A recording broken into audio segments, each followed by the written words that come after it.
Bueno, continuamos co seguinte relatorio. Vai presentar a Teresa Nieto, Luis Filpita, que é o vocal de Cultura do Colexio de Arquitectos de Galicia.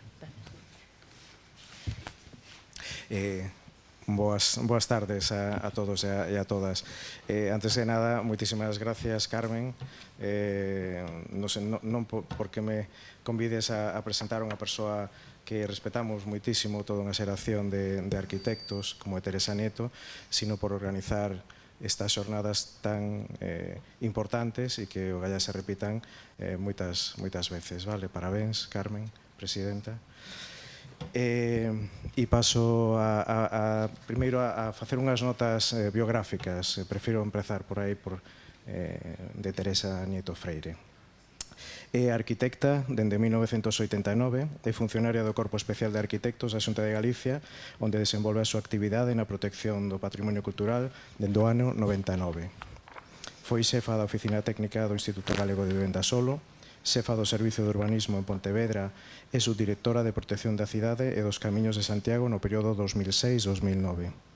Vicepresidenta do Comité Asesor do Camiño de Santiago, vogal de diversas comisións de patrimonio, entre elas a Comisión Territorial de Patrimonio Histórico de Pontevedra e da Subcomisión da Xunta Igrexa e do Consello Executivo da Axencia de Protección da Legalidade.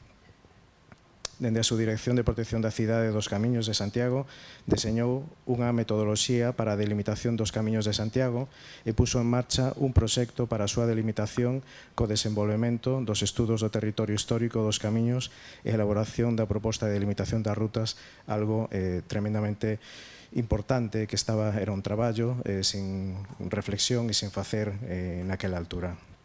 Na actualidade é membro da sección de Patrimonio e Bens Culturais da Comisión Técnica de Informes de Patrimonio e Bens Culturais do Consello de Cultura Galega. Ten participado na elaboración do Informe de Enerxía Eólica e Paisaxes Culturais en Galicia no 2021 e do Informe sobre o impacto dos cultivos forestais con especies de crecemento rápido no patrimonio natural e cultural de Galicia no 2023. Formou parte tamén do Comité Científico do Foro Patrimonio e Sociedade no bienio 2019-2021, no trienio, organizado polo Consello da Cultura Galega, e participou na edición da Guía Práctica para Análise dun sector clave na gobernanza do futuro e recolleu os seus resultados do foro no que coordinou con Cristina Sánchez Carretero e a Mesa de Patrimonio, Políticas Públicas e Normativa Legal. Coautora do libro Camiños de Santiago, 50 anos de desprotección patrimonial dun itinerario cultural, do 2013, en colaboración con Carlos Amoedo Souto, e autora do capítulo Territorio e Protección de los Caminos de Santiago en Galicia, delimitación e criterios de intervención en los Caminos de Santiago en Asturias. Tamén Miradas cruzadas sobre o seu tratamento jurídico e gestión patrimonial, dirixido por María Rosario Alonso Ibáñez. Pero máis alá destos datos biográficos, Teresa Nieto, podemos decir que foi unha das primeiras responsables e técnicos que entenderon o patrimonio nun máis amplio sentido como un conxunto transversal de identidades físicas e culturais ligadas a un espazo, a unha xeografía, sería mellor decir, nunca pechada e sempre cambiante. As súas propostas de traballo sobre os camiños o demostran, abundando na definición do que debe ser o dominio e a mensuración cambiante dos ámbitos, algo que, como calquera espazo fronterizo e transitable, é pouco asible e susceptible de entenderse dunha forma menos coercitiva que as dos sentidos ordenados solo pola vista. Temos hasta 5 sentidos e ela sempre integra todo isto nos seus traballos. Lugares que se estreitan a escasos metros e que tamén se ensanchan até o horizonte, que relacionan uns bens con outros, na distancia e na xeografía e o territorio económico, que soporta un valor común, escapando da valorización única do físico e inmediato, para afrontar unha lectura dun tecido de moitas e diferentes capas e escalas. Quedades con Teresa. Moitas gracias.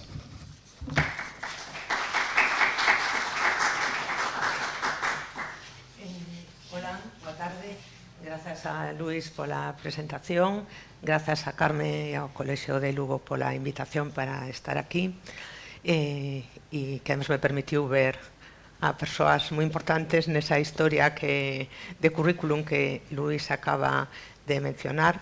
Felipe Arias, fundamentalmente. Hai pouco tempo, hai un par de meses, nun debate alrededor destos temas do territorio no que participei. Despois dese debate, unha amiga díxome: e chamaronche romántica. E dimo porque sabe que eu non son en absoluto romántica e relaciono esa consideración coa idea de nostalgia, e a idea de nostalgia non está para nada presente en nada do que eu teño na cabeza, ni en nada do que eu analizo, traballo en relación co patrimonio cultural e o territorio. Igual, máis que unha visión romántica, hai unha visión poética, na medida en que esa idea de poética está máis ligada ás emocións e o que nos pode xerar ou producir ou a vivencia do territorio. Esa idea de emoción, e desde esa perspectiva pode ser unha visión máis poética. Tamén poética nun sentido máis etimolóxico do termo, poética é o facer, o crear, e a miña visión se refire máis a unha construción, a como construir o territorio desde unha perspectiva menos destructiva e máis creativa. A primeira imaxe que tendes aí é unha imaxe da fotografía aérea que temos, a máis antiga que temos do territorio. Non a imaxe máis antiga que temos do territorio, porque a cartografía danos imaxes moito máis antigas, pero unha imaxe do territorio no estado no que todavía pervivían as estruturas e a morfoloxía do sistema agrario do que nos acaba de falar o profesor Villares. Non sei como pasa isto, sí. Si vemos hoxe ese mesmo territorio, o primeiro que pensamos, se o vemos así, desde a imaxe aérea, é que aí non hai nada, non queda nada daquelo, aquelo foi arrasado e desapareceu. É unha imaxe falsa, porque se nos introducimos aí, o sea, se entramos nese territorio a pé e o vivimos, descubriremos que non.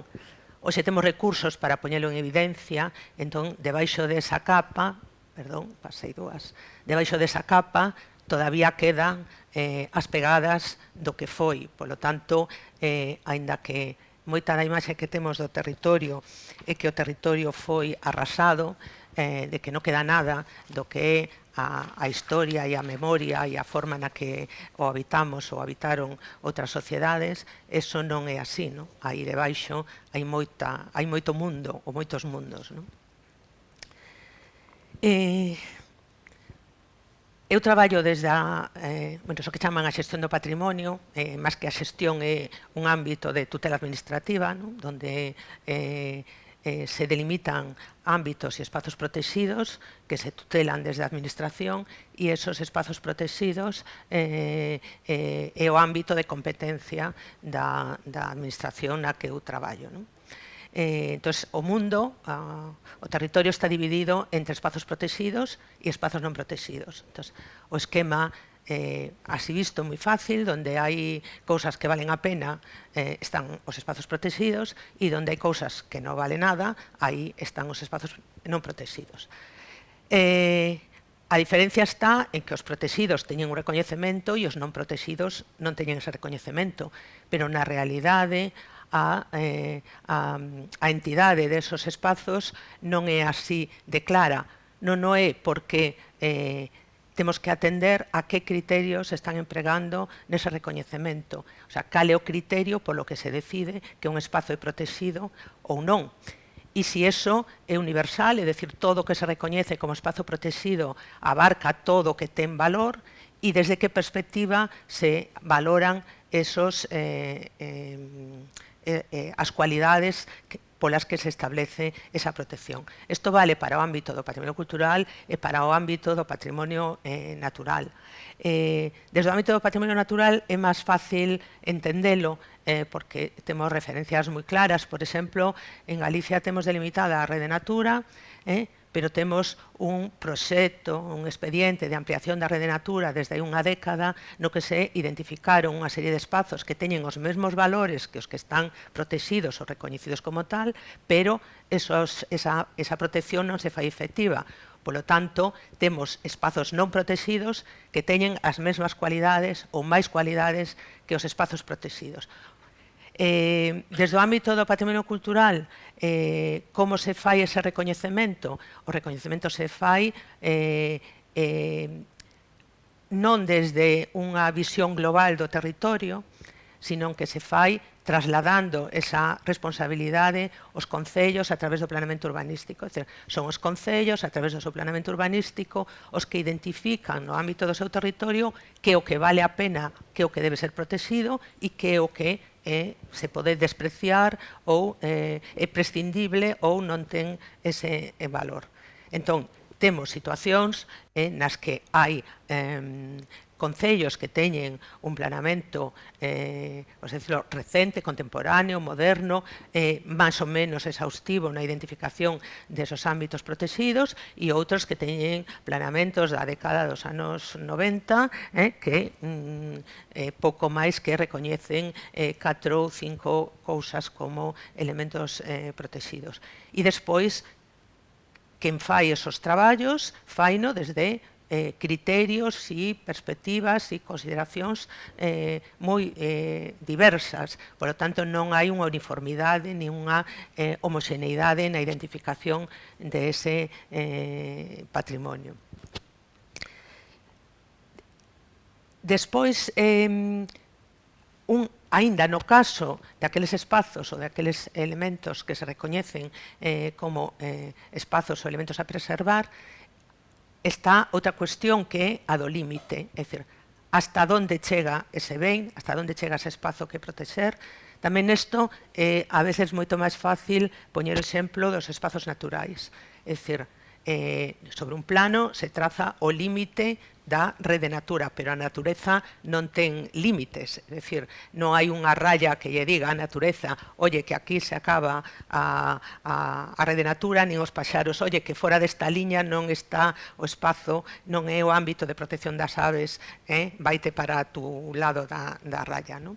Cos bens de patrimonio cultural tamén hai un pouco mesmo. A hora de identificar esos espazos, a hora de identificar esos elementos, hai que poñer un límite, é dicir, que é o que está protegido. E tamén nesa identificación non se é todo riguroso que se debería ou non se ten todo o coñecemento que sería necesario para poñer o límite, etc.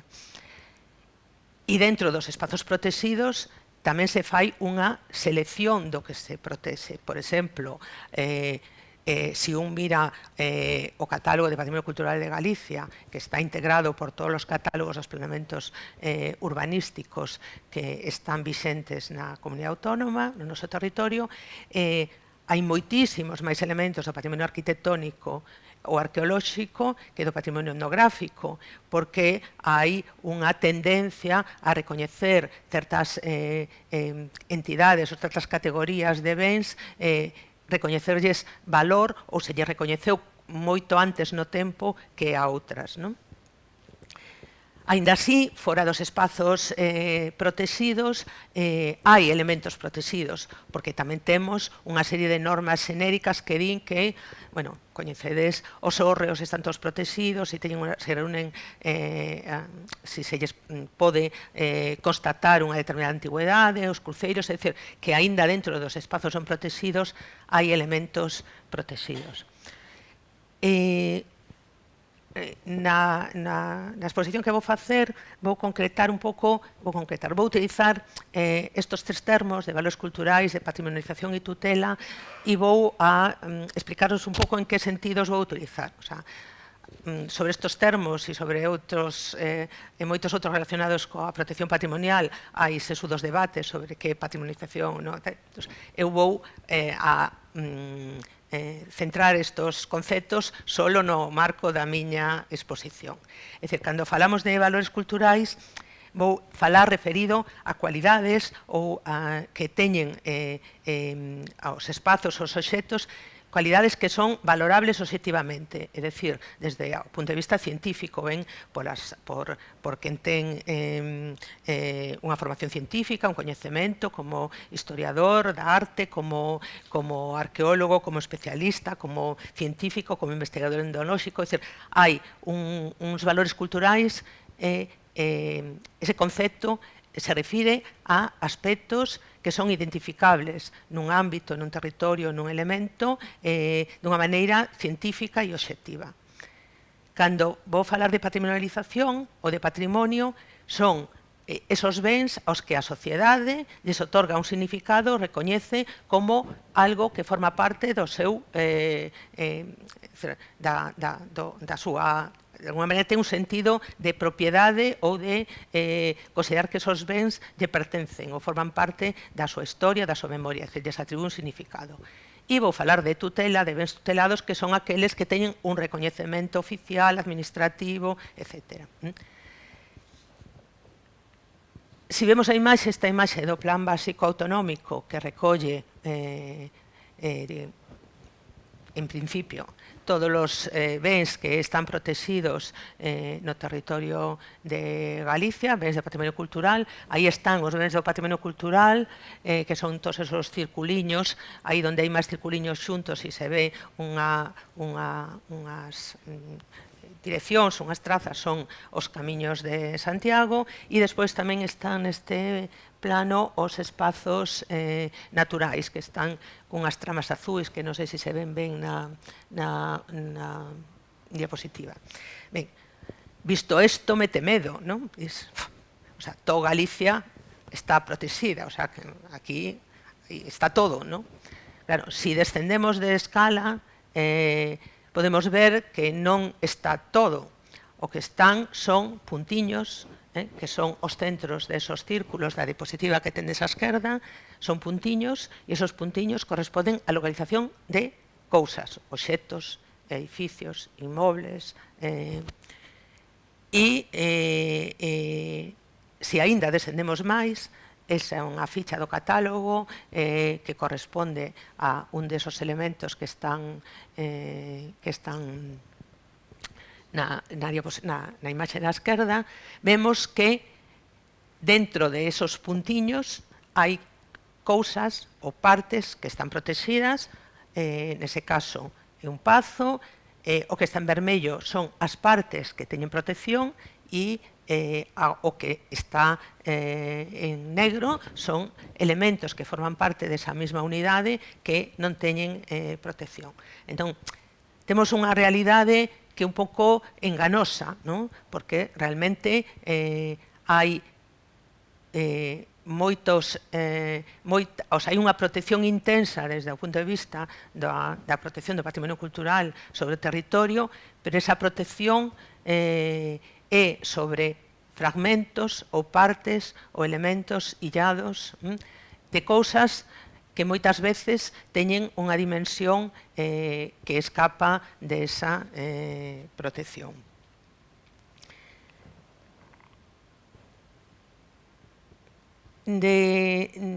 A protección do patrimonio cultural viuse influída por eso que chaman o xiro espacial das ciencias sociais, é dicir, a consideración do espazo dentro da protección do patrimonio cultural. Nesa consideración que na nosa legislación está acollida desde tempos moi atrás, ven un pouco marcada por esta división que facía a Convención de Patrimonio Mundial entre o que son lugares e monumentos, non? E dentro dos lugares incluía os conxuntos, é dicir, os monumentos eran os elementos do patrimonio normalmente inmoble considerados singularmente e os lugares eran unha idea de protección do espazo na que en principio solo se consideraban os conxuntos construídos, os conxuntos urbanos, os conxuntos históricos, que son agrupacións de bens construídos, pero que foi evolucionando nesa consideración hasta incorporar a esa idea de lugar a interacción entre o que hasta ese momento a Convención consideraba patrimonio natural diferente do patrimonio cultural. Esa idea de lugar integra os espazos naturais construídos ou modificados ou intervidos en relación coa actividade humana. Polo tanto, mistura os dous conceptos de patrimonio natural e de patrimonio cultural. Por outro lado, nesa idea de monumento hai como dous camiños paralelos. Esta consideración do lugar como ben patrimonial e na consideración dos monumentos, que son estes elementos illados, se introduce a idea de protección do ambiente, é dicir, da protección do contexto e do contorno dos bens. E son bens que se tratan desde a idea de unha tipoloxía patrimonial diferenciada, é dicir, temos bens, monumentos do patrimonio arquitectónico, do patrimonio arqueolóxico, do patrimonio etnolóxico, do patrimonio científico. Cada ben corresponde, se ascribe a unha tipoloxía que é aquela que o caracteriza. Sin embargo, nesta idea de lugar, na que se vincula o patrimonio natural e o patrimonio cultural, é unha idea que atende máis á complexidade do territorio, é dicir, á existencia sobre un mesmo ámbito territorial de valores culturais que corresponden a ámbitos diferentes, pero que non se tratan dunha maneira diferenciada, sino que se consideran dunha maneira integrada. É dicir, se integran nesa consideración de lugares a distintas tipoloxías patrimoniais. É dicir, dentro de un mesmo ámbito existen valores arquitectónicos, valores arqueolóxicos, valores etnolóxicos, valores naturais, e todo ese ámbito, todo ese espazo se trata de unha maneira integral ou integrada, integrando todos estes componentes. E esta idea de lugar vai progresando no tempo hasta chegar a definir un concepto que é o de paisaxe cultural, que é un pouco a síntese de esa consideración do territorio como un ben patrimonializado. Neste sentido, se fala desta diferencia entre o que é a territorialización do patrimonio, é dicir, a consideración do contexto, do contorno dos bens patrimoniais, que entraría nese concepto de territorialización, do que é a patrimonialización do territorio. A patrimonialización do territorio vería a supoñer, nesta idea de lugares que desemboca neste concepto de paisaxe cultural, vería a supoñer tratar o territorio como trataríamos, por exemplo, os conxuntos históricos, é dicir, é un ámbito no que hai valores e elementos de distinta natureza, pero que o fundamental é non só esos elementos, esos bens que están dentro dese espazo de territorio, sino a interrelación que existe entre eles, como todos eles forman parte de un sistema no que o importante non son só as partes que o integran, sino tamén son as relacións, as interrelacións que existen entre eses elementos. Este é un exemplo para refletir esta idea distinta de contorno e de espacio e de territorio patrimonializado. Isto é un proxecto era un proxecto para unha plantación de eucalipto en 500 e pico hectáreas ao lado do Lagoa das Pontes, os enterreos que eran nos que estaba previsto a progresión da explotación mineira, e dentro dese ámbito, non sei se podo sinalar con isto,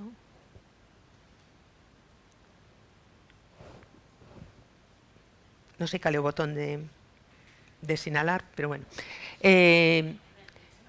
aí no centro dese espazo morado, no límite noroeste,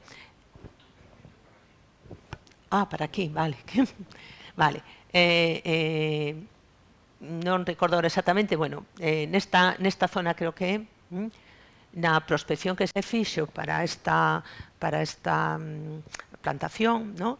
Que finalmente non superou o procedimento de avaliación ambiental o que se someteu de impacto ambiental e non se autorizou, se localizan unha serie de túmulos e a proposta que facía o estudio de impacto ambiental era identificar, localizar esos túmulos, balizalos e delimitar alrededor deles un área, uns metros nos que non se podía plantar nada, non? E o resto do territorio, do espazo, continuaban as plantacións forestais, a plantación de eucalipto sin ninguna limitación. Pero claro, esos túmulos son parte de todo isto, ¿no? Do itinerario tumular da Serra da Faladoira, ¿no? Polo tanto, illar esas estruturas da posibilidade de manter unha continuidade e unha relación visual entre todas elas vai contra o sentido que ten a conservación destes elementos, que non pode ser solo a conservación material, sino que ten que ir máis alá da conservación dun contorno de protección donde se impida ou se limite que se afecte físicamente a esos bens. É dicir, que estamos falando dunha protección do territorio e dunhas características do territorio que permitan manter as relacións e a interrelación que existe ou existiu históricamente entre esos elementos e que hoxe todavía é apreciable, se pode recoñecer. No primeiro caso estaríamos diante desa protección ambiental, protección do contorno, que trata de evitar a afección, e noutro caso estaríamos falando de un territorio patrimonializado no que as relacións entre os elementos son tan importantes como os propios elementos illadamente considerados. Na protección dos camiños de Santiago é un exemplo desta idea de patrimonialización do territorio. Os camiños de Santiago, o camiño francés, cando no ano 62 se protexe polo Estado, se protexe nunha categoría que é a de conxunto histórico. É certo que é unha categoría que non corresponde realmente coa natureza propia dos camiños de Santiago, pero era a única categoría territorial que contemplaba naquel momento a legislación que existía. Pero ven a indicar que os camiños de Santiago son algo máis que un camiño, que un itinerario, ¿no? Sino que teñen unha relación co territorio que atravesan e, fundamentalmente, claro, naquel momento, ese territorio que se recoñecía ou que se valoraba eran os núcleos singulares, os lugares históricos polos que próximos ao camiño, os monumentos, etc. Pero xa había esa consideración de territorio. Cando en Galicia, no ano 92, se fai un intento de delimitar o camiño francés, esa delimitación recolle como ámbito a protexer o ámbito parroquial, que é unha maneira de decir non temos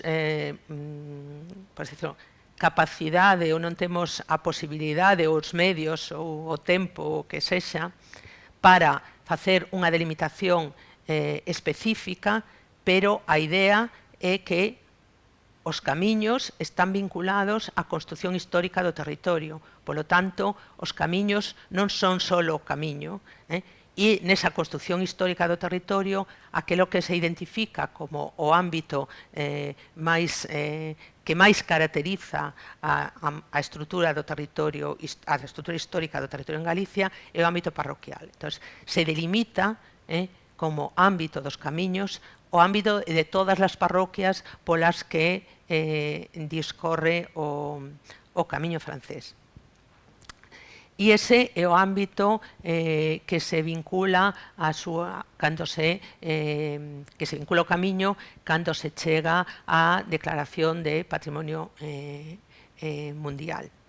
E é o ámbito que no seu momento a Lei de Protección dos Camiños recolle como ámbito BIC, ámbito de interese cultural do camiño francés. E di que o camiño se incluye na categoría de territorio histórico. E que é esa idea de territorio histórico? É dicir, o que ven a decir ese concepto é que o territorio hai un ámbito no que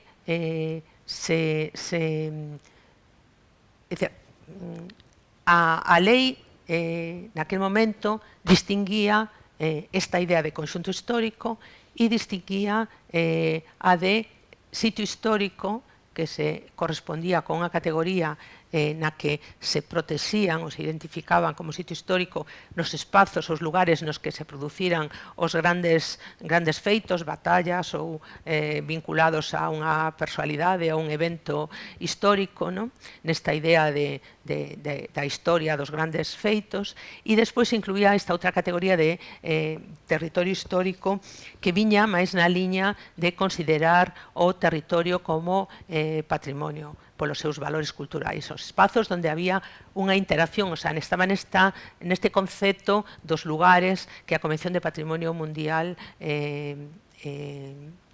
definía.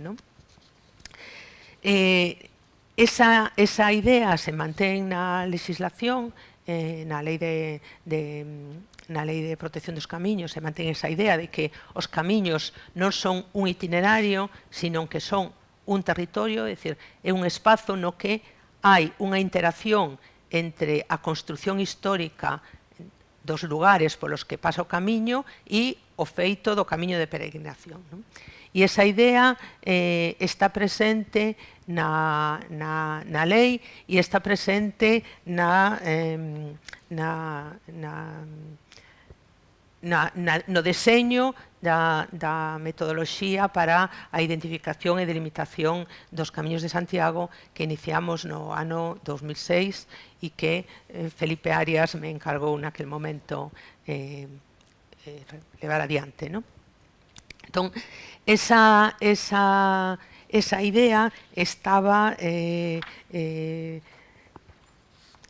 un pouco basada nese concepto de interrelación, pero tamén na idea de intelixibilidade, é dicir, había o camiño explicaba un territorio e o territorio explicaba o camiño, é dicir, o camiño discurría por espazos sobre os que tiña unha influencia na súa evolución, na súa transformación, na súa construción, pero ao mesmo tempo o trazado do camiño respondía a condicións características propias dese territorio.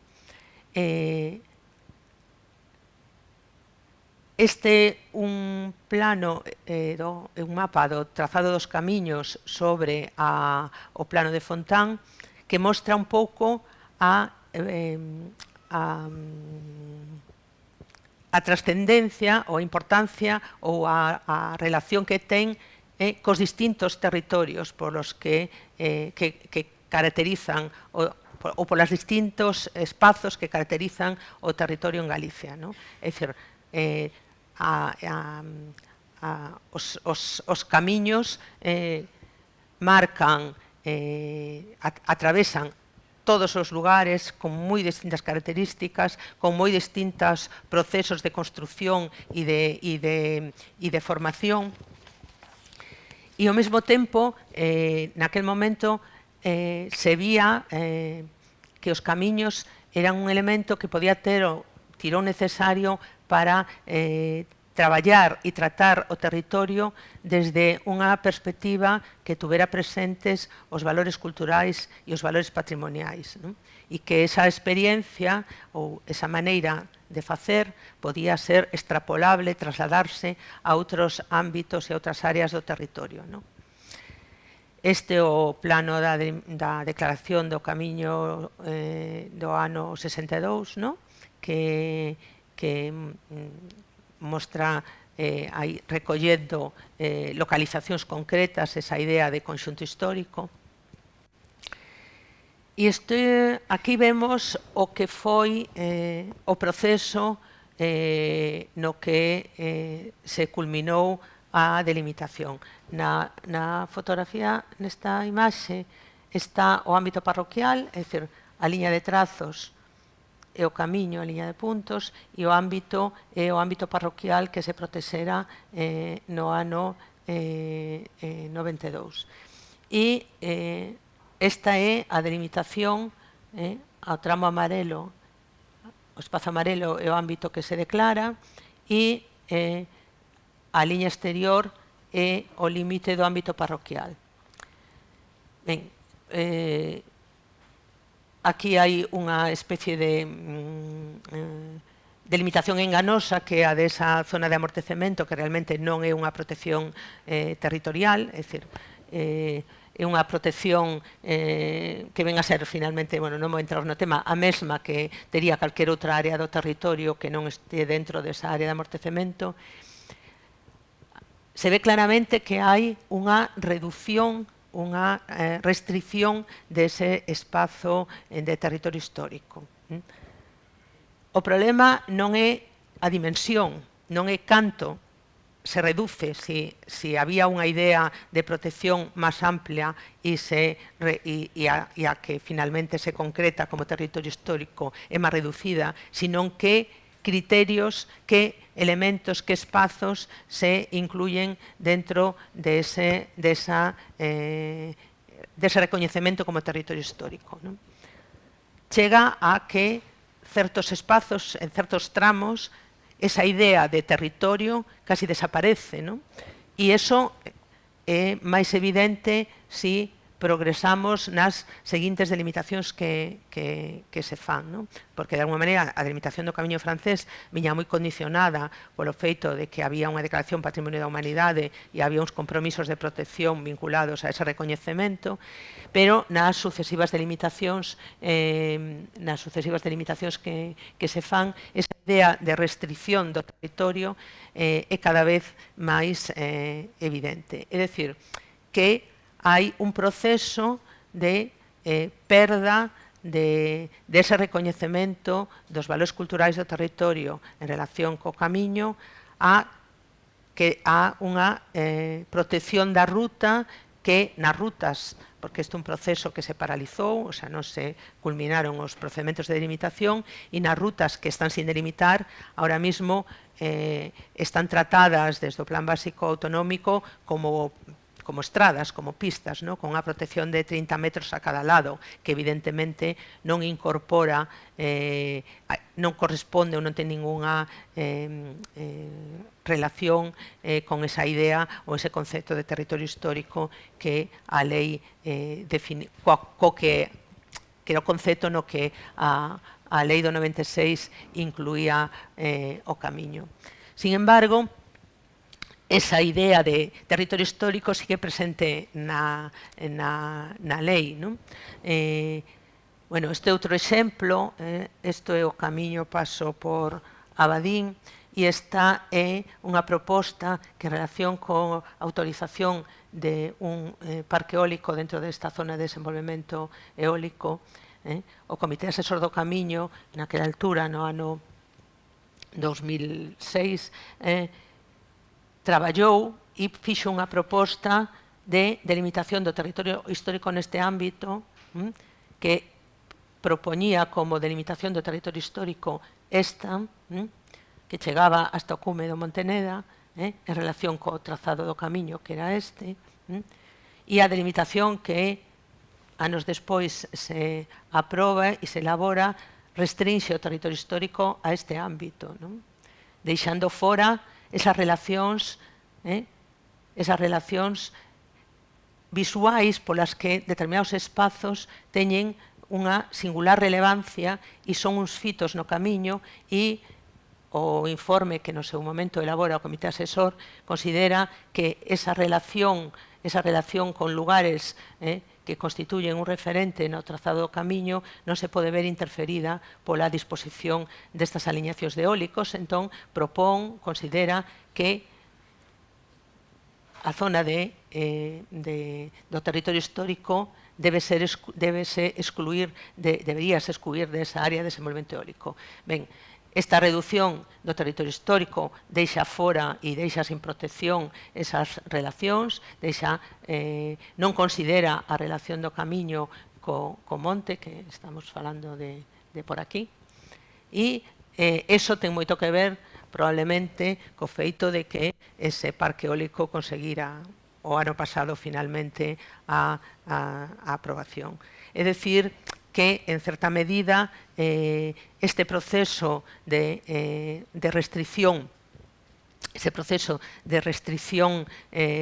do territorio histórico, que é un proceso de desprotección do territorio patrimonial, de valor cultural, non sempre se fai desde criterios científicos, obxectivos, a partir dun análise, dun coñecemento das relacións do camiño co espazo territorial no que se insire, sino que probablemente responde a outro tipo de motivacións ou de razóns moi lonxe da protección patrimonial. Nesta liña de que o camiño era un territorio histórico, a ordenación, a lei establecía unhas limitacións, e esas limitacións se consideraba que se superarían a través da aprobación de un plan, naquel momento se chamou Plan Especial de Protección dos Camiños de Santiago, nas directrices de ordenación do territorio se chamaban Plan Territorial Integrado dos Camiños de Santiago, e ese plan era o que tiña que establecer as condicións de uso, actividades, protección dese ámbito territorial, un pouco na liña dos conxuntos históricos, onde había unhas limitacións que a través da elaboración e aprobación de un plan especial desaparecían unha vez que ese instrumento contemplaba as condicións específicas de actuación sobre esos, no caso dos conxuntos históricos, edificios, espazos do tal, no caso do territorio histórico sobre os distintos elementos do territorio. Ben, esa idea, todo isto se mantén na legislación, pero na práctica perdeu toda eficacia ou toda efectividade ou toda... Se sigue recoñecendo os camiños como territorio histórico, pero non hai ningunha determinación específica para a protección dese territorio histórico. É dicir, os camiños son un territorio histórico, o territorio histórico dos que está delimitado é o que este delimitado, e dentro dese territorio histórico a lei di que se deberán respetar as características tradicionais, pero non establece ningunha determinación específica. Polo tanto, só quedaría que eso se fixera efectivo a través da elaboración deste instrumento que a lei prevía.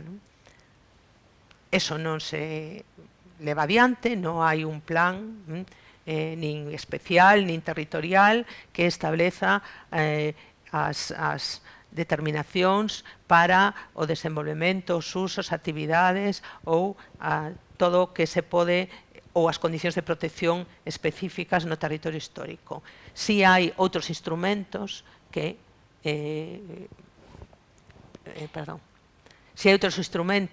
se desenvolveron, algúns deles xa actualizados, como o Plan Director Estratégico do Camiño de Santiago, que ten unha versión 2015, 2021 e 2022, 2027, no que esa retrocesión do camiño con esa perda dese concepto de territorio histórico reflite esa imaxe do Camiño de Santiago que está recollida no Plan 2021,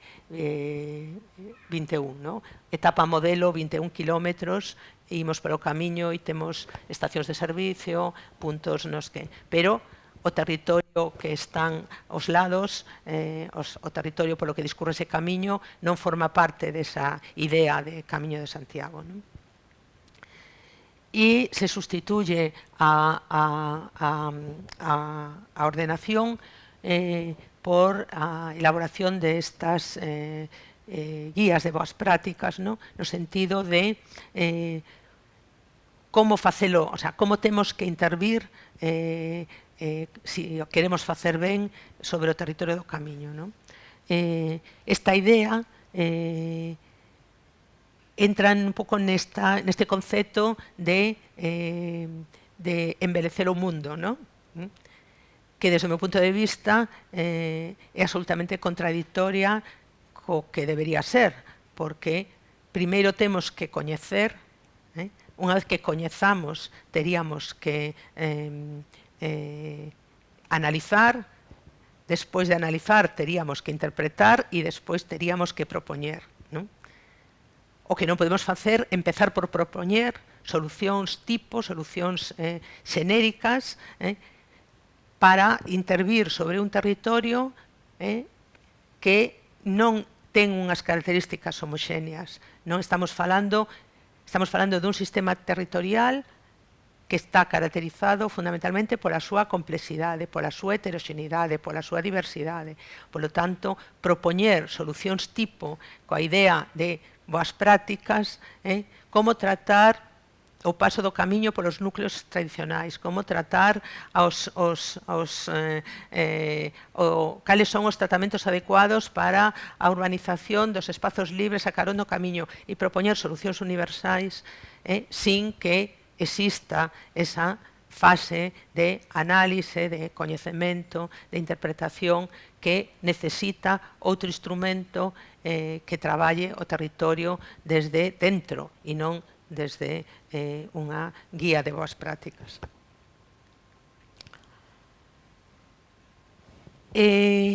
Nesta idea do camiño territorio histórico, cando traballamos sobre a delimitación dos camiños, estaba moi presente o concepto de paisaxe cultural, que era un concepto que naquel momento non estaba recollido na legislación. O sea, estaba o concepto de territorio histórico, pero non o concepto de paisaxe cultural, que se introduce aínda na lei de 2016. Unha lei que ao mesmo tempo mantén a idea de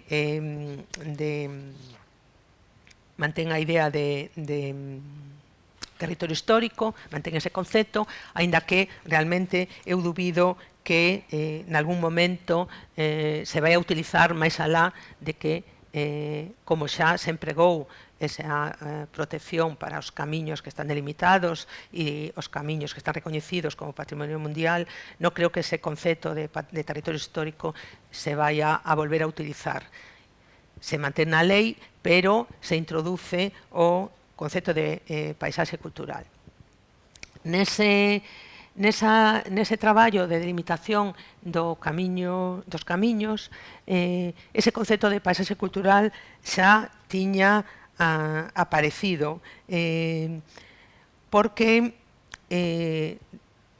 por exemplo, neste exemplo, no que o Comité Asesor dos Camiños informa a construción de 2 parques eólicos a carón do camiño entre Fisterra e Muxía, no que se trataba de construir todas estas aliñacións de eólicos seguindo o itinerario nun lugar que estaba caracterizado por uns valores no que existían unha serie de elementos xa recoñecidos e protegidos, un castro, pero fundamentalmente os fachos, Os fachos que eran os lugares de referencia para a volta á terra, no fin do mundo, que era este lugar. Entón,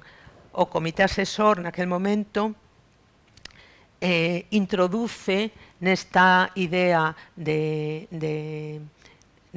territorio histórico non só os valores materiais que estaban presentes nos elementos que existían físicamente, o propio camiño, castro, outros xacementos arqueolóxicos, hai unha serie de túmulos, sino que tamén incluye valores inmateriais como era o significado que tiña ese territorio, o significado que tiña ese espazo en relación con ese itinerario, e delimita un ámbito no que se debería excluir de este tipo de instalacións, porque eso supoñía unha perda da relación que había entre esos elementos materiais recoñecidos do patrimonio, o camiño e o significado que ese lugar tiña. Anos despois, aí están os eólicos no fin do mundo, que son hoxe o referente os que volven á terra, xa non son os fachos, son estes outros fachos. Nesa idea que naquel momento elabora nesta delimitación, neste concepto que naquel momento traballa o Comité Asesor do Camiño, está moi presente, en gran medida, o que está facendo é recoñecer unha paisaxe cultural. Porque o que está facendo é delimitar un lugar que ten unhas características que o diferencian de outros lugares, é dicir, hai un límite onde este lugar se convirte noutro lugar diferente, non é un ámbito, non é unha dimensión, non son 100 metros, non son 200, non son 300, sino que hai unha configuración do territorio desde o punto de vista do recoñecemento dos valores culturais de carácter material e inmaterial que fan que ese espazo sea un lugar diferente de outro lugar e traza o límite entre esos lugares e identifícao como un espazo no que se dan unha serie de relacións entre as características naturais e os elementos culturais desde esa doble valoración material e inmaterial. É dicir que na idea de territorio histórico, naquelas delimitacións estaba moi presente a idea de paisaxe cultural. Ese concepto de paisaxe cultural que a Lei de Patrimonio actual define e recolle unha definición que ven da Convención de Patrimonio Mundial, ámbitos territoriais delimitados, lugar identificable por un conxunto de cualidades materiais e inmateriais singulares, obras combinadas da natureza e o ser humano, que é o resultado do proceso de interacción e interpretación que unha comunidade fai do medio natural que o sustenta e que constitúe o soporte material da súa identidade. Isto é como está definido a idea de paisaxe, o concepto de paisaxe cultural na lei vixente. Así lido, todo territorio é paisaxe cultural. Esa é unha alegación que se fai desde moitos ámbitos, pero que entonces todo é paisaxe cultural. Evidentemente, todo territorio foi construído a partir do medio natural polas sociedades que o habitaron e sobre ese territorio se conservan as pegadas nas que recoñecemos o paso desas sociedades, desas formas de habitar ou desas formas de vivir nos elementos materiais e inmateriais que alberga. Ahora, non todas as paisaxes, non todo o territorio ten a mesma entidade, non todos esos valores teñen a mesma intensidade en todos os lugares.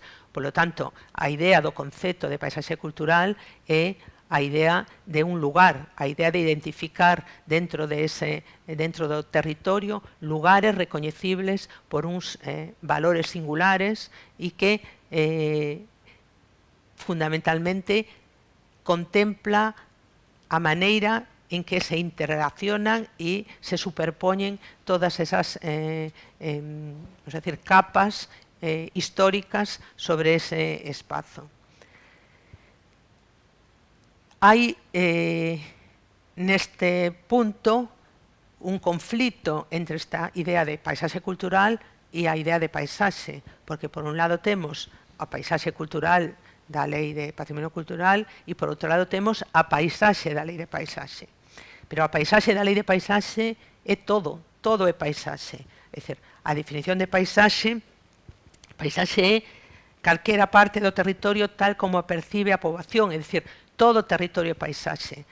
A diferencia entre paisaxe e paisaxe cultural é que a paisaxe cultural é un lugar, eso que di a Lei de Patrimonio, é un espazo con límites que se identifica por unha serie de cualidades e de elementos que o caracterizan. Entón, paisaxe cultural e paisaxe, todos os paisaxes culturales son paisaxe e todos os paisaxes albergan dentro de sí valores culturais, pero non todos teñen ou van a ser recoñecidos como paisaxes culturais. Aqueles que sexan máis singulares, caractericen ou caractericen máis unha maneira de ocupar o territorio, terán esa consideración. Hai unha certa hai un proceso, ten que haber un proceso de identificación, de recoñecemento de esos lugares para que adquiran esa consideración, mentras que paisaxe é todo.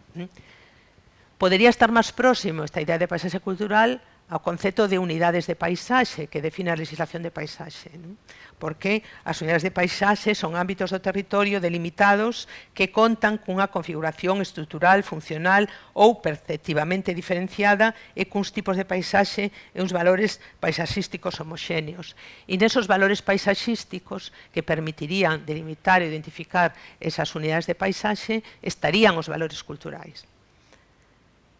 Ben, iso é sobre o papel, porque na realidade, no proceso que se seguiu para identificar no catálogo das paisaxes de Galicia as unidades de paisaxe, os valores culturais non están presentes.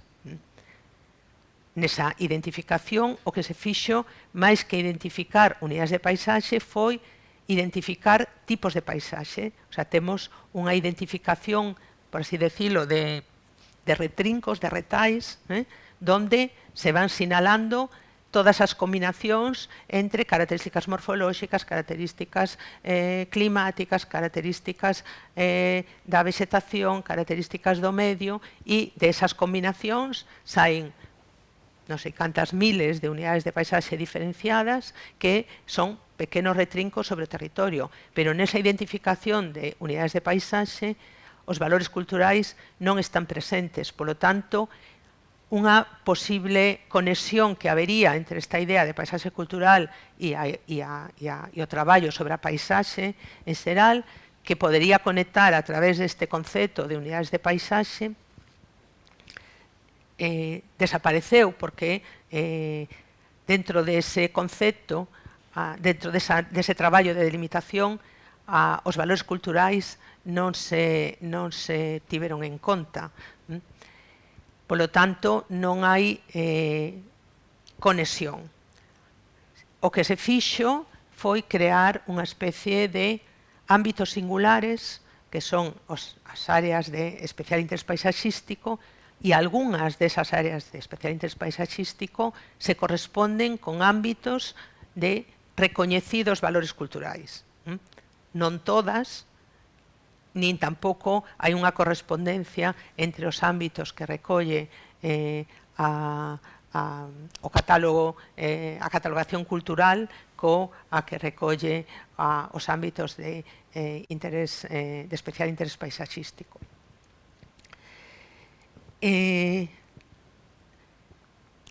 dentro da idea de paisaxe cultural están moi presentes a integración das distintas tipoloxías patrimoniais, é dicir, na paisaxe cultural se integran todos os patrimonios, sin esa diferenciación entre patrimonio arqueolóxico, patrimonio... O sea, os elementos que existen dentro da paisaxe cultural si teñen unha adscripción tipolóxica, pero o conxunto da paisaxe integra todos esos valores nunha visión conxunta integrada na que se atende ás súas interrelacións. No caso da paisaxe, o que se fai é, a partir dese catálogo, desas unidades de paisaxe, se estableceron unha serie de obxectivos de calidade paisaxística e unhas directrices para alcanzar esos obxectivos. Como trata eso a paisaxe cultural? Bueno, pois as paisaxes culturais son, o tratamento é naqueles lugares onde haxa valores culturais, ¿no? Pero que na propia concepto de identificación das unidades de paisaxe, esos valores culturais xa tiñan que estar presentes. Decir, non son algo que vai a aparecer. Entón, para establecer os obxectivos e as directrices, e que estas fosen efectivamente instrumentos válidos para a protección dos valores culturais na paisaxe, era imprescindible que na identificación desas unidades de paisaxe esos valores culturais estuveran presentes, e non o están. Por lo tanto, estamos na mesma situación que si, respecto dos valores culturais e probablemente dos valores naturais, que si esa identificación non se tivera feito. As directrices son recomendacións do tipo de se respetará a visibilidade dos elementos, non sei que, e se integrarán, non sei que, pero non hai unha incorporación, non hai na identificación desas unidades de paisaxe un recoñecemento dos valores culturais do territorio. Entón, chegamos a dúas vías paralelas que non teñen interconexión. A identificación que se fai desde o ámbito de patrimonio cultural das paisaxes culturais, mas que a identificación, a definición do concepto de paisaxe cultural que se fai desde a legislación e desde o ámbito do patrimonio cultural e o que se fai desde o ámbito da paisaxe. Son mundos paralelos que non interactúan entre sí. E cada un deles culmina o de paisaxe nesa definición de obxectivos e directrices, e o de paisaxe cultural culmina no establecemento dunha tutela administrativa sobre un ámbito de territorio que mete medo. Por qué? Porque son ámbitos que teñen unha dimensión, unha extensión, unha complexidade na xestión, porque incluyen espazos habitados, espazos de traballo, espazos agrícolas, espazos urbanos, espazos industriais, vías de comunicación, espazos... Entón, son ámbitos de unha complexidade que os mecanismos tradicionais de tutela dos bens patrimoniais carecen de eficacia. O sea, o mecanismo habitual é isto queda sometido a tutela, non faga usted nada aquí sin preguntarme antes se o pode facer ou non. Eso funciona moi ben, bueno, ou non tan ben, se o elemento protegido é unha casa, que usted quere intervir sobre a súa casa, pida a administración autorización. Pero se o que temos protegido é a Ribeira Sacra e resulta que a lei nos di que o que se faga aí dentro ten que ter autorización da administración, resulta evidente que eso é un despropósito. Entón, como se susana eso? Desde a lei, a solución é a de establecer un instrumento de ordenación territorial urbanística que ordenará esos espazos e atenderá a establecer as condicións de protección dos bens patrimoniais e dos valores patrimoniais, que existan nese ámbito. É dicir, que a Administración de Patrimonio Cultural pide auxilio responsables de ordenación do territorio, é dicir, vamos a conciliar aquí a protección dos valores culturais a través dun instrumento de ordenación territorial urbanística. En paralelo, a protección da paisaxe establece o desenvolvemento de plans de acción da paisaxe, que son plans para mellorar as condicións de, por así decirlo, bueno, vou sintetizar, perceptivas de contemplación, ¿no? Da paisaxe, é dicir, que nesta liña de embelecer, facilitar a valoración desa paisaxe para aqueles que o contemplan, ¿no? Porque están trazados desde a perspectiva da percepción.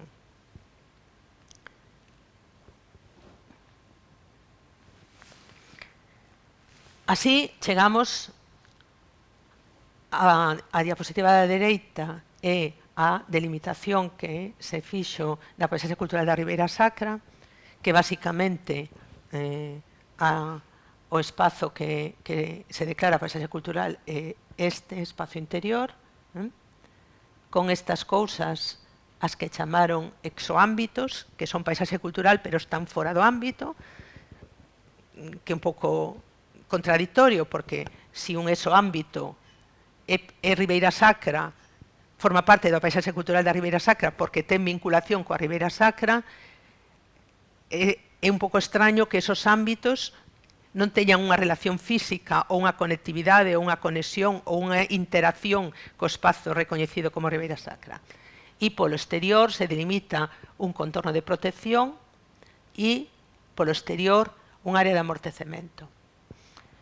Esquezámonos da área de amortecemento porque na legislación de patrimonio a área de amortecemento é un espazo no que se somete a autorización todo aquelo que se somete, o sea, que se somete a informe de patrimonio todo aquelo que xa no resto do territorio está sometido. Por exemplo, nun área de amortecemento os parques eólicos dunha determinada dimensión quedan sometidos a informe de patrimonio. Pero no resto do territorio, calquera actuación sobre o territorio desa dimensión, cal sexa o tamaño do parque eólico, está sometido a informe de patrimonio. Por lo tanto, é un pouco absurdo decir que dentro da zona de amortecemento, que se establece a zona de amortecemento para someter a autorización cousas que fora da zona de amortecemento tamén están sometidas a autorización. Entón, bueno, a necesidade ou o sentido deso é moi discutible. Ben, isto é a Ribeira Sacra declarada paisaxe cultural cos exoámbitos e isto é a área de especial interés paisaxístico da Ribeira Sacra, non? Que está delimitada con un criterio, o sea, non hai coherencia. Por qué? Porque aquí o criterio é a visibilidade, a percepción, aquelo que, como vedes, está é a paisaxe fluvial, fundamentalmente, ¿no? A que está recoñecida como Ribeira Sacra. Ben, na área de especial interés paisaxístico. Isto, a lei require que teña un plan territorial de natureza, o sea, ou ben de ordenación do territorio ou urbanístico, que estableza. Pero a propia resolución pola que se declara paisaxe cultural da Ribeira Sacra xa pon en evidencia que a Administración de Patrimonio Cultural non confía moito en que ese instrumento se vai a desenvolver algún día, porque se ve esa resolución, a resolución establece determinacións sobre como se deben traballar os socalcos, onde se debe construir, como se debe rehabilitar as edificacións. É dicir, está establecendo xa unha serie de determinacións que dice, oiga, que usted está aquí declarando, ¿no?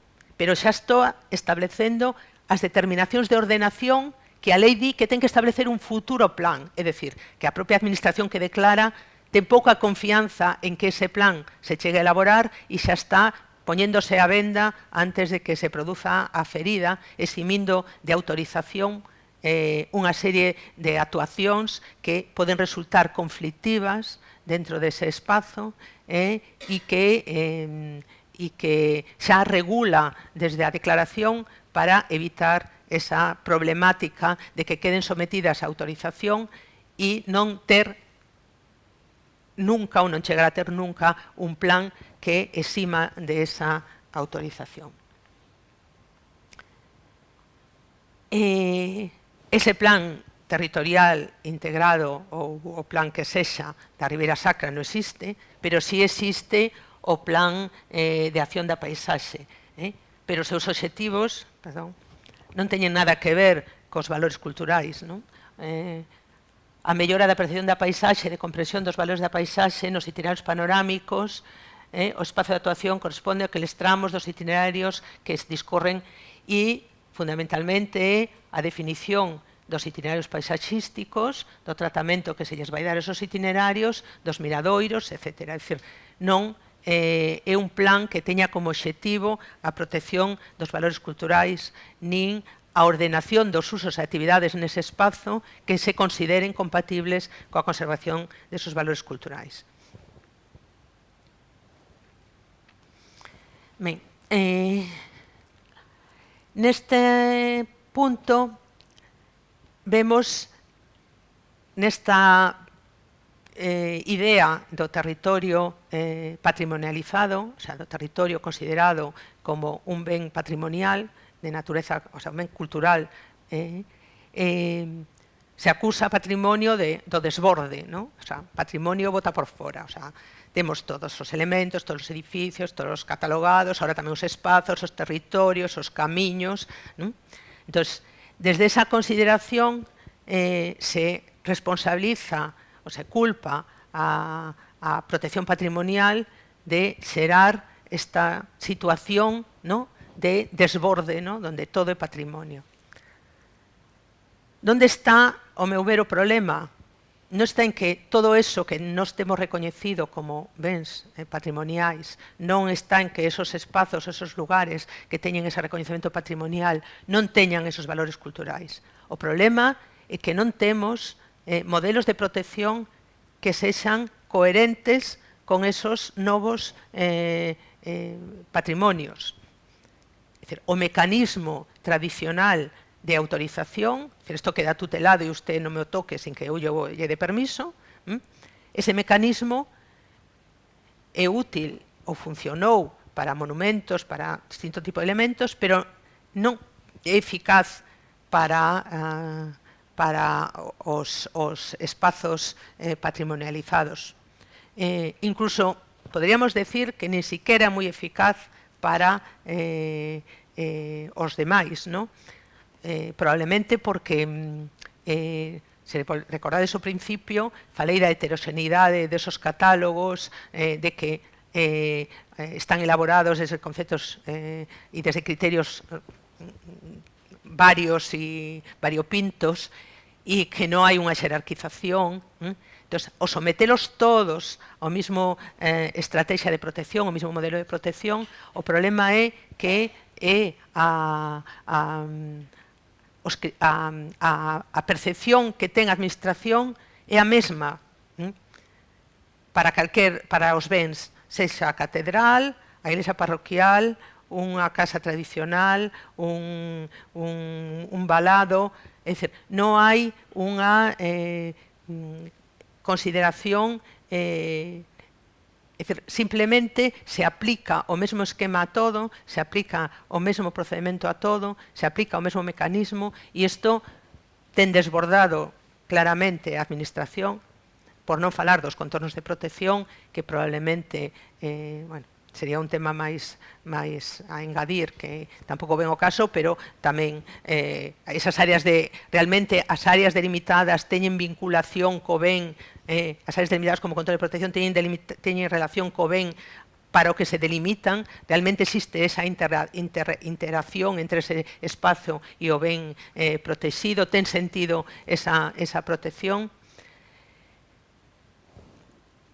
Dentro desos novos patrimonios que necesitan novos modelos de protección, un deles é, evidentemente, a paisaxe cultural.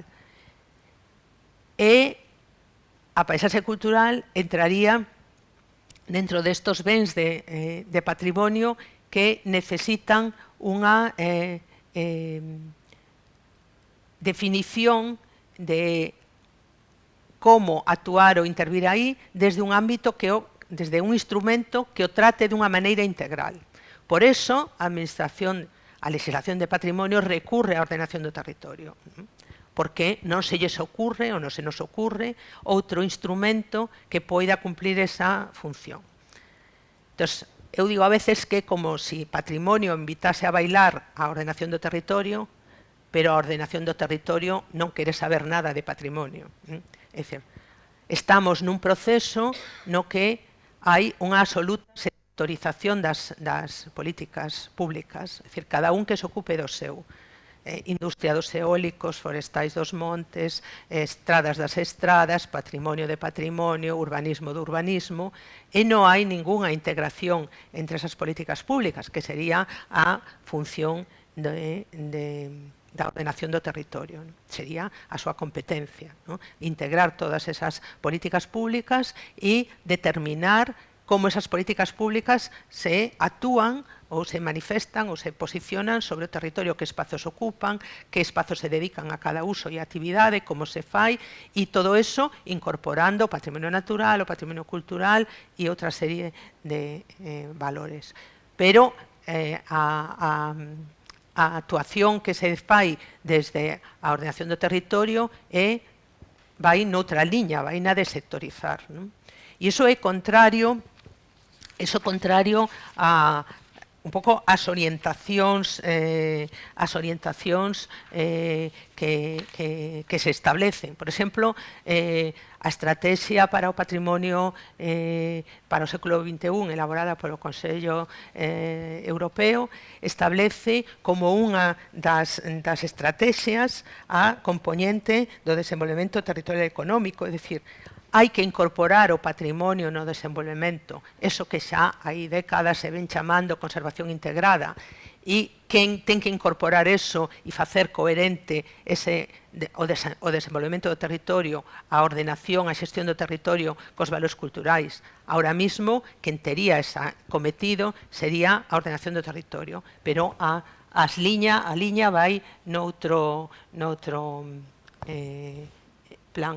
Teño algunhas imaxes sobre eso. Isto é un esquema que poño a veces dunha Bienal de Venecia que dirixiu Rencoljas, que se chamaba Cronocaos, que explica un pouco o proceso de evolución do patrimonio cultural, dos monumentos, as paisaxes culturais, a pegada do home na lúa coa que ironiza e o tipo de espazos que se patrimonializan.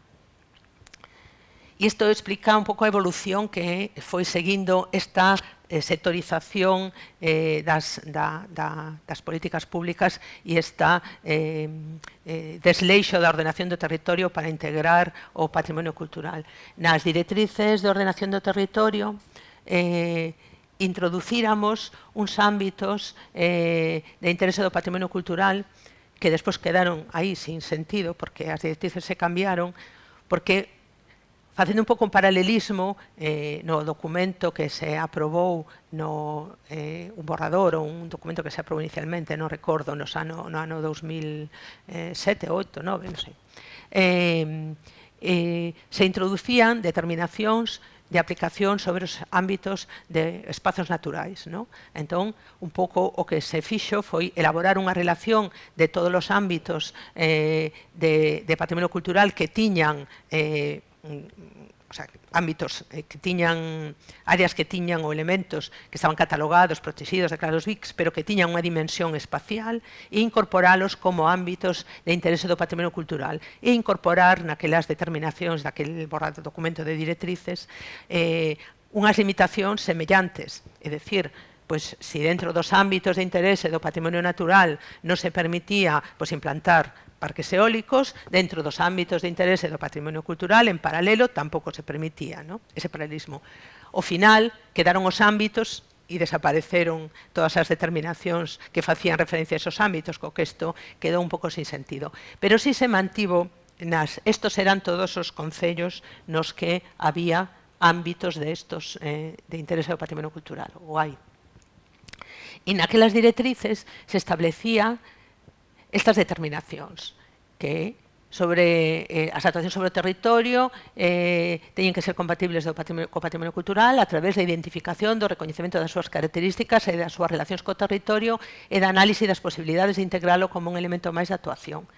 Exixía elaborar para estas actuacións sobre o territorio unha prospección, estudio, recoñecemento do ámbito de estudo para detectar e identificar os elementos de patrimonio cultural que non estuveran recoñecidos, con especial incidencia sobre o patrimonio etnográfico arqueolóxico, e obrigaba os instrumentos de ordenación urbanística, de ordenación territorial urbanística, a incorporar accións e medidas para garantir a protección, conservación desos ámbitos de interese e garantizar a compatibilidade do desenvolvemento e ordenación de asentamentos, das áreas empresariais e das actividades productivas. É dicir, que as directrices de ordenación do territorio decíanlle os instrumentos de ordenación do territorio tendes que atender os valores culturais do territorio, tendes que identificalos, recoñecelos e incorporalos nas vosas determinacións e naquelo que ides implantar no territorio, de maneira que integre, si se pode, e sexa compatible coa preservación desos valores.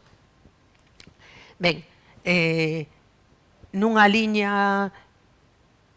Non sei, me saltei algo? Sí, nunha liña parecida, o plan de ordenación do litoral pois recolleu algo semellante, no sentido de que o planeamento tiña que identificar, preservar, se fomentar, bueno, un pouco nun ton semellante o das directrices de ordenación do territorio. De feito, o plan de ordenación do litoral recollía todos os elementos que existían e incluso catalogaba ou recoñecía ou identificaba elementos que non estaban previamente identificados e os recollía. Ben, un pouco nesa mesma liña, non? Hoxe estamos noutra idea do litoral, non? A lei do litoral prevé a elaboración de catálogos, é dicir, agora non é que a ordenación territorial se vaya a preocupar polo patrimonio recoñecido e integralo na ordenación do territorio, respetar os valores culturais, é que a ordenación territorial vai facer catálogo de bens no litoral. E por que vai catalogar a administración, o sea, a ordenación do territorio, por que vai catalogar bens no litoral, si eso, nesta sectorización de competencias, é competencia de patrimonio cultural, non da ordenación do territorio?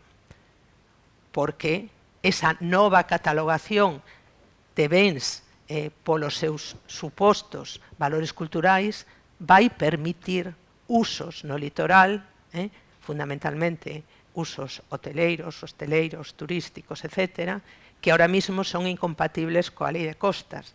É dicir, que xa lle estamos dando a volta á tortilla. O sea, non é que a ordenación do territorio se preocupe polo patrimonio cultural, sino que a ordenación do territorio está nunha fase de utilización do patrimonio cultural, ¿no?, de utilizar a identificación como bens de patrimonio cultural con unha finalidade que non ten nada que ver coa conservación do patrimonio. Bueno, esta é a situación de ordenación do territorio en Galicia. Como vedes, non hai plans de ordenación. O que hai son proxectos. Que quere dicir que hai proxectos? É dicir, que cada actuación se decide e se resolve en sí mesma. É dicir, cada proxecto eólico é un proxecto, cada polígono industrial é un polígono. É dicir, non hai unha planificación territorial, sino que se desenvolve por actuacións illadas. E esas actuacións illadas, e cando hai plans, perdón, ou ben están na situación do plan eólico, ¿no?, que se delimitaron as áreas de desenvolvemento eólico sin ter en conta os valores culturais e, ademais, di o propio plan. É dicir, o sea, estas áreas se delimitan atendendo a capacidade de produción eólica que teñen estes espazos. Aquí, o do patrimonio cultural xa se verá cando se fagan os proxectos eólicos. Este é un plan que non foi sometido a ningún tipo de avaliación, pero, por outro lado, temos o Plan Forestal de Galicia, que trata o patrimonio cultural dicindo literalmente, bueno, textualmente no, pero literalmente, o que di hai o único que di de Patrimonio Cultural o Plan Forestal de Galicia é hai que axilizar a tramitación e evitar o obstáculo que supón o patrimonio cultural na xestión forestal de Galicia. Eso que di o Plan Forestal de Galicia. Esa é a súa preocupación respecto ao patrimonio cultural. E este plan si foi sometido á avaliación ambiental estratégica. E se vedes o informe que se fai desde Patrimonio Cultural, nesa avaliación ambiental estratégica, podedes lelo no informe que emitiu o Consello da Cultura sobre as especies, sobre cultivos forestais con especies de crecemento rápido, que está colgado na súa página web, igual que o informe que se emitiu sobre os plans eólicos, sobre nese informe, Patrimonio Cultural só lle preocupa a forestación nos lindes do camiño, que se exclúan da plantación con este tipo de especies de crecemento rápido, o sea, eucaliptos e, basicamente, as franxas de 30 metros do camiño, que aí se poñan frondosas e árbores bonitas para que os peregrinos teñan unha visión da paisaxe auténtica. 30 metros máis alá xa dá igual. Entón, na execución dos proxectos se pasa, a execución desos proxectos queda ao albur das avaliacións de impacto ambiental. Se fan proxectos que se someten á avaliación de impacto ambiental e nesa avaliación de impacto ambiental se identifica o patrimonio cultural e se establecen medidas para a súa protección. Con unha salvedade que nesta desleixo da ordenación do territorio respecto do patrimonio cultural se di ali onde non haxa ningún ben patrimonial xa protegido, se suprime o informe de patrimonio. É dicir, aquelo que decían as directrices de ordenación do territorio de usted que vai facer aquí un proxecto ten que estudar esta área do territorio e determinar se aí hai algún elemento de valor patrimonial que deba ser preservado, o que di ahora a lei é se non hai ningún ben recoñecido que deba ser preservado, usted non ten que preguntar, ni mirar. Usted siga para diante e se despois aparece, igual aparece xa neste estado, neste estado que vemos aquí. E se se recoñece, as medidas que se adoptan son, o sea, delimita un círculo arredor donde non se pode plantar.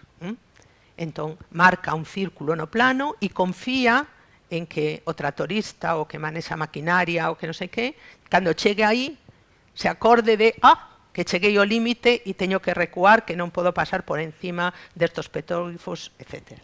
Sin contar co efecto que produce sobre todos estos elementos, os incendios, etc. Que pasa co planeamento urbanístico?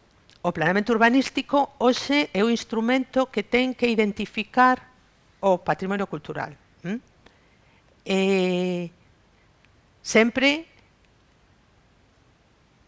con uns criterios que se fan, que cada quen, cada redactor, cada equipo que elabora ese planeamento adopta. Ahora temos unha lei moi regulamentista donde recoñece unha serie de presuncións de valor, pero fora desas presuncións de valor, que están fundamentalmente vinculadas a unha datación, é o planeamento urbanístico o que decide que se protexe e que non se protexe. E sobre os elementos que protexe, establece esas delimitacións de ámbitos de protección. A maior parte das veces son espazos envolventes, arredor, un pouco por todos os lados, non? Da igual que estén pendente, que haxa un monte detrás, que este no borde do núcleo, que este no interior, sempre son... Porque... Bueno, non poño isto como un exemplo de bo ou malo, o sea, este é simplemente o último plan que se aprobou na provincia de Pontevedra, o sea, non é que sexa de este un caso, un exemplo nin bo nin malo, o sea, é o común. Se ten convertido o planeamento urbanístico nun instrumento que traslada sobre o territorio unha norma, non? Unha delimitación de solo, o límite dos solos, os límites de protección, a clasificación de solo, pero detrás de eso, moitas veces falla algo do que comentei antes, que é o coñecemento, a análise, a interpretación e despois a proposta. Simplemente recollemos toda a legislación, toda a normativa de protección de estradas, de augas, de patrimonio, condicións de limitación de núcleo da legislación, trasladamos, o sea, sobrepoñemos sobre un territorio moitas veces visto desde o plano, como se non tuvese topografía, moitas veces visto desde o plano, transpoñemos unha realidade administrativa que moitas veces resulta absolutamente incompatible cos valores. Bueno, isto é un exemplo de un proxecto de interés autonómico, que, como non temos planificación, non temos ordenación territorial, pois actuamos por proxectos. Entón, agora, este é o proxecto da cidade deportiva do Celta de Vigo, que de pronto dixeron unha cidade deportiva do Celta de Vigo, aquí, e aí está. Pero isto non está diseñado desde a ordenación e a interpretación e a lectura e a comprensión do territorio, por suposto, dunha maneira xeral e menos desde os valores culturais. Ese coñecemento ten que partir do coñecemento científico, e aí tendes algunha desos